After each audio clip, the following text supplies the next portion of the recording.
இயேசுவே உம்மை வணங்குகிறோம், எம் வாழ்வை உமக்கு அளிக்கின்றோம், உம்மை அன்பு செய்கின்றோம். ஆண்டவர் இயேசுவே, தூய ஆவியின் கொடைகளையும் வரங்களையும் கொடுத்து எங்களுக்கு துணையாக இருக்க செய்கிற உமது மேலான கிருபைக்காக நன்றி சொல்லி உம்மை ஆராதிக்கின்றோம். முதல் வாசகத்திலே நாம் பார்க்கின்றோம், பயனற்ற பொருட்களை விட்டுவிட்டு நம்மை படைத்த கடவுளிடம் திரும்பி வாருங்கள், நற்செய்தியை உங்களுக்கு அறிவிக்கின்றோம், அதை பின்பற்றி கடவுளுக்கு ஏற்றவர்களாக வாழுங்கள் என்று அழைப்பு விடுக்கின்றது. ஆண்டவரின் அருளை உணர்ந்த மக்கள் ஆண்டவரின் நற்செய்தியாளர்களாக மாறினார்கள்.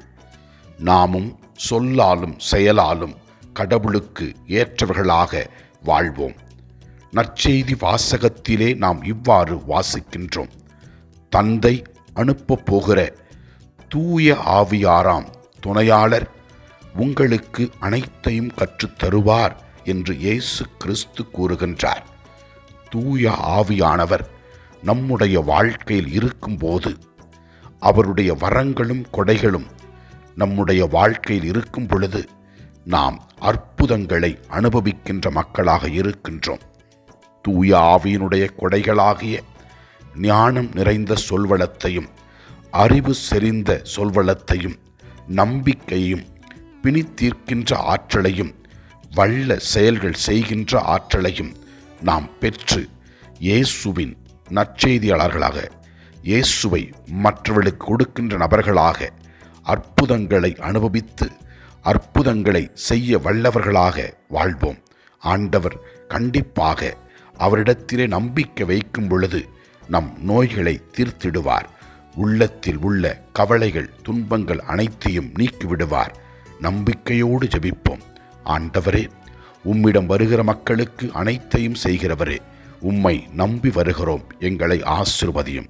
ஆண்டவரை நோக்கி நம்முடைய குடும்பத்திற்காக, தனிப்பட்ட வாழ்க்கையில் இருக்கிற தேவைகளுக்காக ஜெபிப்போம். நம்மிடத்திலே யாரெல்லாம் ஜெபத்தை கேட்டார்களோ அவர்களை ஒப்பு கொடுத்து ஜெபிப்போம். ஆண்டவர் அவர்களை நிறைவாக ஆசீர்வதிப்பார். எல்லாம் வல்ல இறைவன், தந்தை, மகன், தூய ஆவியார் நம் ஒவ்வொருவரையும் ஆசீர்வதிப்பாராக. இயேசுவுக்கு புகழ். மரியே வாழ்க. ஆமன்.